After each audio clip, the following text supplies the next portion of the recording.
Hello, welcome back to the channel. और आज है नया टॉपिक हमारा cell envelope and its modification. देखिए एनसीईआरटी, सिर्फ एनसीईआरटी पढ़ने से आपको कुछ फ़ायदा नहीं होगा, मतलब अगर रटोगे तो उससे कुछ फ़ायदा नहीं होगा। थोड़ा तो समझना ही पड़ेगा। अगर आप खुद से रटने बैठ जाओगे तो इतना सारा सिलेबस आप रट नहीं सकते पाएगा। अगर बच्चा ये सोचता है कि आसान है और रट लूँगा, तो इतना भी आसान नहीं है जितना सोचते हैं। 360 मार्क्स का ये सब्जेक्ट है, तो इसको थोड़ा सीरियस लेना पड़ेगा, थोड़ा सा समझना भी पड़ेगा। तभी समझने के बाद ही आपको चीज़ें लर्न भी होगी। और पेपर के अंदर आप रटी रटाई चीज़ें एक से लिख नहीं सकते जाके। अगर भूल गए तो भूल गए, ख़त्म हो गया मामला। अगर आप समझ के जाओगे तो हो सकता है आपके दिमाग में कहीं से थोड़ा घूम करके आ जाए और आप उसको लॉजिक लगा करके फिर लिख सके। बिना लॉजिक के अगर ऐसे ही पढ़ते चल जाओगे तो ज़र्रा बराबर भी इसका कोई फ़ायदा आपको नहीं होने वाला। तो हम टॉपिक अपना शुरू करते हैं, cell envelope and its modification. तो सबसे पहले line, most prokaryotic cells particularly the bacterial cells have a chemically complex cell envelope. ज़्यादातर प्रोकैरियोटिक सेल्स के अंदर या फिर बैक्टीरिया सेल्स के पास एक केमिकल स्ट्रक्चर होता है जिसको हम सेल एनवेलोप बोलते हैं। सेल एनवेलोप जो है टाइटली बाउंड 3 लेयर्ड स्ट्रक्चर है। Cell envelope consist of a tightly bound 3 layered structure, that is सबसे पहली ग्लाइकोकैलिक्स आउटर मोस्ट, फिर है सेल वॉल मिडल, और उसके बाद है प्लाज्मा मेम्ब्रेन, यह है इनर। ठीक है ना, याद हो गई भाई। ये 3 लेयर हो गए हमारी, ये बिल्कुल इस तरह जुड़ी हुई है। इनका सबका हो सकता है सबका फंक्शन अलग अलग हो, ठीक है ना। तीनों लेयर हैं, तीनों का अलग अलग फंक्शन हो सकता है, मगर एक प्रोटेक्टिव यूनिट की तरह मिल करके काम करती हैं, ठीक है ना। फिर भी ये एक प्रोटेक्टिव यूनिट की तरह काम करती हैं। देखिए आगे ये लिखा हुआ है इसमें, although each layer of the envelope performs distinct function, they act together as a single protective unit। ठीक है ना। Bacteria can be classified to 2 groups. जो बैक्टीरिया है उसको 2 ग्रुप के अंदर आप क्लासीफाई कर सकते हैं। देखिए इसको हम 2 ग्रुप में करेंगे, एक में स्टेन आएगा, एक में नॉन स्टेन रह जाएगा। मतलब कि ग्राम विज ने एक स्टेनिंग प्रोसीजर डिवेलप किया था, उसके बेसिस पे हम जो है बैक्टीरिया को डिवाइड कर सकते हैं ग्रुप के अंदर, एक स्टेनिंग एक नॉन स्टेनिंग। और एक और है कि सैन एनवेलोप जो है एनवेलोप, उसमें क्या डिफरेंस है। इन 2 बेसिस के ऊपर हम बैक्टीरिया को क्लासीफाई कर सकते हैं। अब जो ग्राम स्टेनिंग का प्रोसीजर है, इसमें क्या होगा, एक बैक्टीरिया जो Gram stain, those that take up the Gram stain are Gram positive. जो ग्राम स्टेन हो जाएंगे उनको ग्राम पॉजिटिव बोलेंगे, और जो ग्राम स्टेन नहीं हो पाएंगे उनको हम बोलेंगे ग्राम नेगेटिव बैक्टीरिया। ठीक है ना। स्टेन हो जाएंगे, जिनको स्टेनिंग हो जाएगी उनको हम ग्राम पॉजिटिव बोलेंगे, जिनकी स्टेनिंग नहीं हो पाएगी उनको हम ग्राम नेगेटिव बैक्टीरिया बोलेंगे। ठीक है ना। नेक्स्ट पार्ट पर आते हैं, कलर चेंज करते हैं, ये वाला अच्छा है may be. Glycocalyx differs in composition and thickness among different bacteria. ठीक है ना। अब ऐसा नहीं है कि सारे बैक्टीरिया में ग्लाइकोकैलिक्स जो है सेम ही होगी, ऐसा नहीं है। उसका कॉम्पोजिशन भी अलग हो सकता है, उसकी थिकनेस भी अलग हो सकती है हर बैक्टीरिया के अंदर। It could be loose sheath called slime layer. ठीक है ना। ये लूज शीट की तरह भी हो सकता है, जिसको हम बोलेंगे स्लाइम लेयर। ये बहुत इंपॉर्टेंट है, यहाँ से क्वेश्चन भी बनता है, इसको बहुत ज़्यादा ध्यान से याद रखने की ज़रूरत है। ये वाली स्लाइम लेयर वाली लाइन है, it could be a loose sheet called a slime layer in some while in others it may be thick and tough. कुछ में जो है थिक एंड टफ, तो हम इसको क्या बोलेंगे, कैप्सूल। अगर ये थिक एंड टफ हुई तो इसका हम कैप्सूल बोलेंगे ग्लाइकोकैलिक्स को, और अगर ये लूज शीट हुई तो इसको हम स्लाइम लेयर बोलेंगे। इसको भी हमें अंडरलाइन करना पड़ेगा, बहुत ज़्यादा इंपॉर्टेंट लाइन है, बहुत ज़्यादा इंपॉर्टेंट लाइन, क्योंकि यहाँ से क्वेश्चन भी बना है, इसलिए मैं बार बार कह रहा हूँ कि बहुत ज़्यादा इंपॉर्टेंट है दोनों लाइन यहाँ पे। The cell wall determines the shape of the cell and provides a strong structural support to prevent the bacterium from bursting or collapsing। Cell wall का फंक्शन क्या है। सेल वॉल का फंक्शन सबसे पहला तो ये शेप ऑफ द सेल, इसको determine करती है, ठीक है ना। फंक्शन है इसका, ध्यान से सुनना है, बहुत ज़्यादा इंपॉर्टेंट, पूरी लाइन यहाँ से यहाँ तक की बहुत इंपॉर्टेंट पार्ट है वाला। The cell wall determine the shape of the cell and provides a strong structural support to prevent the bacterium from bursting और कोलैप्सिंग। सबसे पहले तो उसकी सेल शेप को डिटरमाइन करेगा, दूसरा उसको स्ट्रक्चरल सपोर्ट प्रोवाइड करेगा ताकि बैक्टीरिया जो है वो बस्ट ना हो जाए या फिर कोलैप्सिंग ना हो जाए। अब ऐसा हो सकता है कि हम क्या करेंगे, बैक्टीरिया को एक ऐसे उसमें डालेंगे सोलवेंट में जिसका कंसंट्रेशन बहुत कम होगी, तो जब उसमें आप डालेंगे तो सेल के अंदर पानी भरते चला जाएगा, ठीक है ना। मान लीजिए सेल है और उसके अंदर पानी भरते जा रहा है, तो ये तो फट जाएगी, एकदम से कोलैप्स हो जाएगी, लेकिन ऐसा नहीं होगा। सेल वॉल इसको स्ट्रॉन्गली तरीके से सपोर्ट करती है पूरी तरीके से, और इसको बिल्कुल भी बस्टिंग और कोलैप्सिंग होने नहीं देती, ठीक है, ना ही इतनी ज़्यादा श्रिंक होने देती कि बिल्कुल ख़राब हो जाए, ठीक है ना। ये इसका काम हो गया, सेल वॉल का फंक्शन है, बहुत ज़्यादा इंपॉर्टेंट पार्ट है। इसको आप पूरे को मैं ही कर देता हूँ, ये बहुत ज़रूरी है ये वाला पार्ट, ये पूरी, ये आपको पूरा ही, मैं तो ये कह रहा हूँ कि आप इसको पूरे को याद कीजिए, इतने वाले इस पार्ट को बिल्कुल आपको भूलना ही नहीं है, इसमें से याद रखिएगा। और ये जो यहाँ पे 3 आउटर मोस्ट लेयर वाले मैंने बताया था आपको, ये जरूर याद करना आपको। आगे है the plasma membrane is selectively permeable in nature. जो प्लाज्मा मेम्ब्रेन जो है वो सिलेक्टिवली परमिएबल है, कि वो जो है सेलेक्ट करेगी और फिर किसी भी कंपोजिशन जो भी केमिकल मतलब बाहर जो भी होगा उसको अंदर अपने आने देगी। And interacts with the outside world, और आउटसाइड वर्ल्ड के साथ इंटरेक्ट करेगी। अब मान लीजिए प्लाज्मा मेम्ब्रेन है, ये सिर्फ प्लाज्मा मेम्ब्रेन है। अब ऐसे तो है नहीं कि उसको खुद ही पता लग रहा है कि जो आना है ये नहीं आना है, यहाँ से सिलेक्ट हो जाएगा, ऐसा तो नहीं होगा। यहाँ अंदर सेल से जो है केमिकल मैसेंजर जाएगा, प्लाज्मा मेम्ब्रेन पर जो प्रोटीन होगा उसके साथ इंटरेक्ट करेगा। अब जो है उसको बोलेगा, जिस चीज़ की ज़रूरत आपको बाहर से है उसको कहेगा आन दो, अब उसको आन दो। अब जब आ जाएंगे अंदर, अब मान लीजिए इसको चाहिए ही नहीं, तो ये कहेगा भाई अब जो है वोमिटिंग हो रही है, अब इसको वापस करो, अब इससे ज़्यादा नहीं चाहिए, वोमिटिंग हो जाएगी, इसको बाहर करो, अब नहीं चाहिए। पहले तो कह रहा था आन दो, अब कह रहा वोमिटिंग हो जाएगी। तो यहाँ से जो केमिकल मैसेंजर जाएगा वो प्लाज्मा मेम्ब्रेन पर जो प्रोटीन होंगे उनसे जाकर के इंटरेक्ट करेगा। इंटरेक्ट करने के बाद अगर किसी चीज़ की ज़रूरत होगी तो उसको सेल के अंदर मतलब अंदर साइटोप्लाज्म के अंदर उसको एंट्री मिलेगी, वरना तो नहीं मिलेगी, ठीक है ना। ये बात क्लियर हो गई इस वाले पॉइंट की। This membrane is similar structurally to that of the eukaryotes. Plasma membrane का जो स्ट्रक्चर है वो काफ़ी सिमिलर होता है यूकैरियोट्स के प्लाज्मा मेम्ब्रेन के साथ, ठीक है ना, ये दोनों सेम से ही होते हैं। Next part, A special membranous structure is the mesosome which is formed by the extensions of the plasma membrane into the cell। पहले भी मैंने बताया आपको पिछले लेक्चर में कि जो मेसोसोम होता है, मेसोसोम ये जो है इनवर्ड एक्सटेंशन है, इनवर्ड। मान लीजिए ये सेल वॉल है,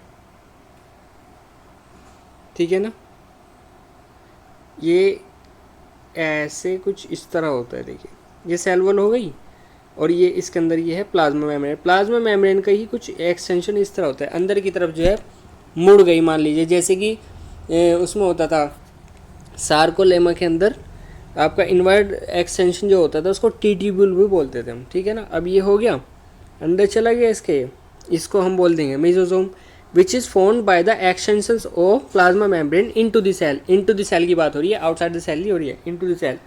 दीज एक्सटेंशंस, आगे पढ़ते हैं, these extensions are in the form of vesicles. Vesicles हो सकते हैं इस तरीके के, जैसे कि ऐसे बन गया, या फिर ट्यूब्यूल्स ऐसे, या फिर लैमेले। लैमेले कैसे होता है, जैसे ये छोटे छोटे ऐसे ऐसे हो सकते हैं, ये वाला पार्ट, इसको लैमेले हो सकते हैं। ये 3 तरीके के इस तरीके के फॉर्म में बन जाएगा। They help in the cell wall formation. अब यहाँ पे मैं आपको फंक्शन बता रहा हूँ, ध्यान से, बहुत ज़्यादा ध्यान से, बिल्कुल क्लियर हो जाना चाहिए ये बात आपको, मेसोसोम के फंक्शन कितने इंपॉर्टेंट है यहाँ पे। मेसोसोम फंक्शन, सबसे पहला सेल वॉल फॉर्मेशन,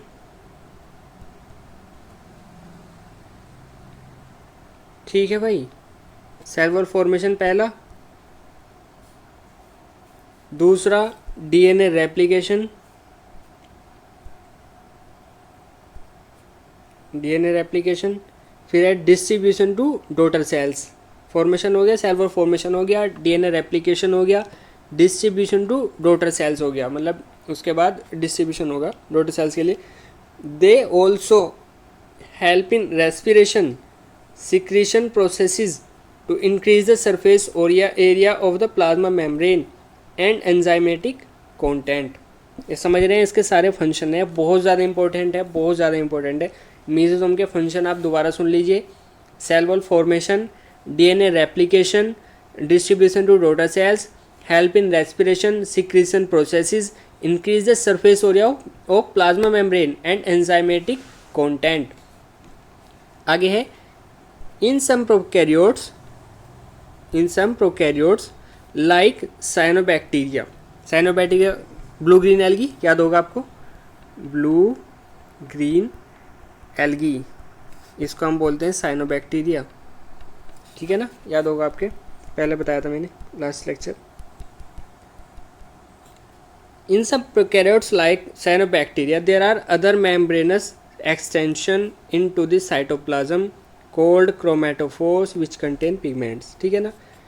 जैसे साइनोबैक्टीरिया है, उसके अंदर जो है मेम्ब्रेनस एक्सटेंशन है, उसके अंदर एक अलग ही स्ट्रक्चर है जिसको हम क्या बोलते हैं, क्रोमैटोफोर्स। क्रोमैटोफोर्स समझ आ रही है भाई, क्रोमैटोफोर्स बोलते हैं इसको, क्रोमैटोफोर्स।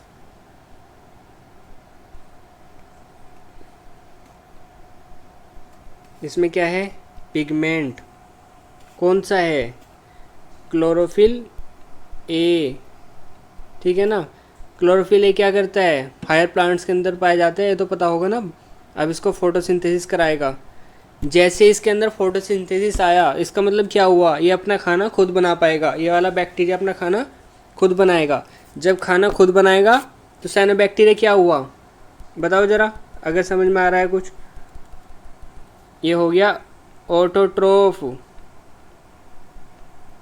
ऑटोट्रोफ जो अपना खाना खुद बनाते हैं, ठीक है ना, क्योंकि इसमें क्लोरोफिल ए गया, क्लोरोफिल ए आएगा तो फोटोसिंथेसिस होगा, फोटोसिंथेसिस अगर हो गया, जो अपने फोटोसिंथेसिस करते हैं, अपना खुद खाना खुद बनाते हैं, उनको हम बोलते हैं ऑटोट्रोफ्स। यहाँ तक क्लियर, अच्छी, बहुत ज़्यादा अच्छा पैराग्राफ है, याद रखो, क्वेश्चन जरूर मिल सकता है यहाँ से। नेक्स्ट, बैक्टीरियल सेल्स, इसको रब कर देता हूँ पहले।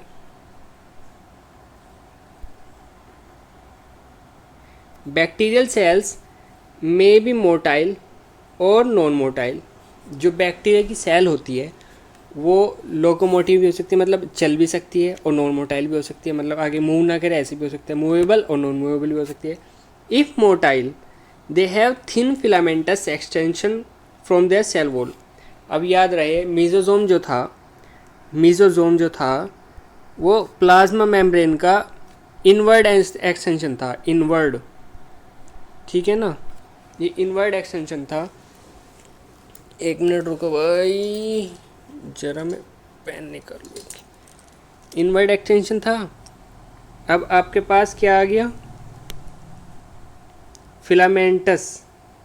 फिलामेंटस क्या है, आउटवर्ड एक्सटेंशन है, फिलामेंटस आउटवर्ड है, कहाँ से, सेल वॉल से, ठीक है ना। दोनों में फ़र्क है, इसको याद रखो जरूर। Bacteria shows arrange in the number and arrangement of flagella, ठीक है ना। बैक्टीरिया जो है शो करता है जो फ्लैजेला का नंबर है, उनकी रेंज में भी और अरेंजमेंट में भी, ठीक है ना। मान लीजिए एक ये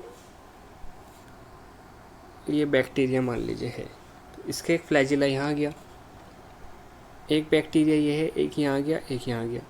तो इस एक तो देखिए आप यहाँ पे दो डिफरेंस आ गया, नंबर का डिफरेंस आ गया, इसमें एक फ्लैजेला है, इसमें दो फ्लैजेला है, या फिर ऐसे भी हो सकता है। अब यहाँ देखिए नंबर दोनों में सेम है लेकिन अरेंजमेंट दोनों में अलग है, एक में अरेंजमेंट इस तरह है, एक में अरेंजमेंट एक ही जगह है।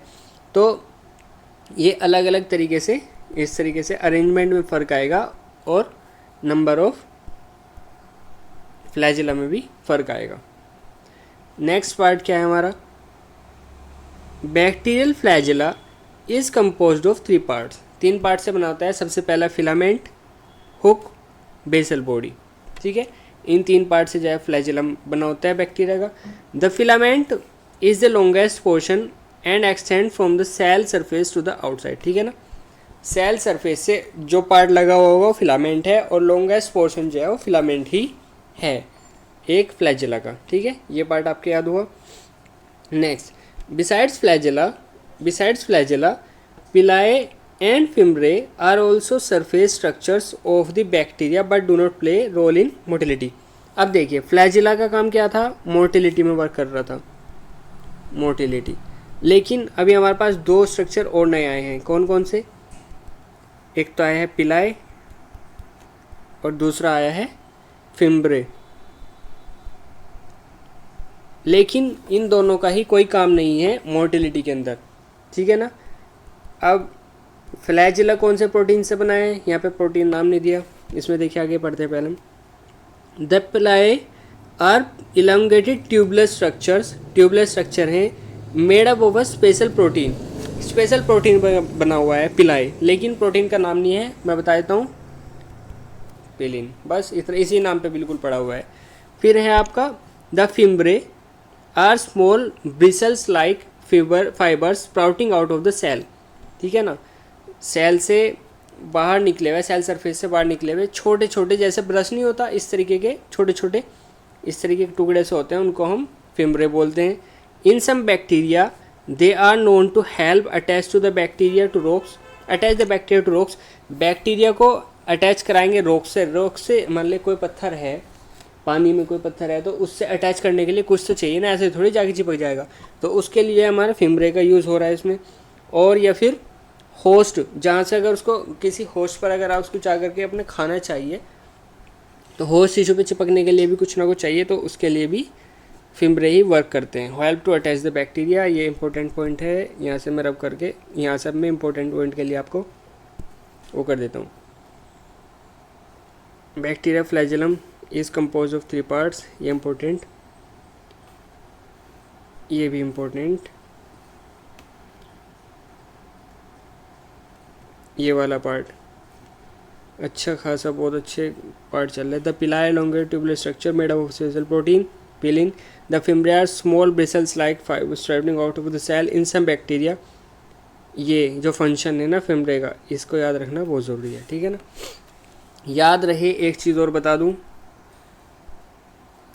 सिलिया जो है, सिलिया, आपने सिलिया का भी नाम सुना होगा, वो प्रोकैरियोट्स में नहीं होता, अब्सेंट रहेगा, ठीक है। सिलिया प्रोकैरियोट्स के अंदर अब्सेंट रहेगा, सिलिया प्रोकैरियोट्स के अंदर अब्सेंट रहेगा, ये बात आपको याद रखनी ही पड़ेगी ज़रूर। प्रोकैरियोट्स के अंदर सिर्फ 3 चीज़ें हैं, फ्लैजिला है, पिलाए है, फिम्ब्रे है, उसके अलावा सिलिया उसके अंदर नहीं है, जिसमें से पिलाए और फिम्ब्रे जो है हमारे किसी चीज़ से बैक्टीरिया को अटैच करने में मदद करेंगे, और जो फ्लैजिला है वो मोटिलिटी के अंदर हेल्प करेंगे। तो ये सेशन जो है काफ़ी बड़ा हो गया है, मतलब 18 मिनट्स का पहुंच गया। उसका रीज़न ये है कि काफ़ी ज़्यादा मतलब थोड़ा समझाना तो पड़ता ही है भाई, इस तरह तो ये नहीं है कि मैं रीडिंग कर दूंगा। रीडिंग के लिए मैंने दूसरी ऑडियो बुक भी डाल रखी है, आहिस्ता आहिस्ता उसमें भी चैप्टर मैं ऐड करूँगा और भी। तो अगर आपको सिर्फ ऑडियो ही सुननी है तो आप उसके ज़रिए रीडिंग कर सकते हैं, मतलब अगर आप खाना खा रहे हैं और आपको सुननी है तो आप उसके ज़रिए कर लेंगे। लेकिन ये वाली जो मैंने अभी ये जो वीडियोस बनाने शुरू किए हैं चैप्टर इस तरीके से, तो इसमें थोड़ा समझा रहा हूँ तो थोड़ा तो टाइम लगेगा इसमें। तो आहिस्ता आहिस्ता टॉपिक को कवर करते चलेंगे। जैसे आज ये हो गया तो नेक्स्ट टॉपिक में हम राइबोसोम इंक्लूजन बॉडीज़ को करेंगे और यूकैरियोटिक सेल्स के पास हम पहुँच जाएंगे। तो अभी आज के लिए इतना ही, काफ़ी लंबी वीडियो हो गई है 20 मिनट्स के अराउंड। तो आप इसको देखिए और नोट्स बनाइए, अपने शॉर्ट नोट्स बनाने की ज़रूरत है बहुत ज़्यादा, वरना तो लास्ट टाइम पे आपको बहुत ज़्यादा प्रॉब्लम हो जाएगी। तो आज के लिए इतना ही, थैंक यू। और अगर हो सके भाई तो चैनल सब्सक्राइब कर देना, थैंक यू।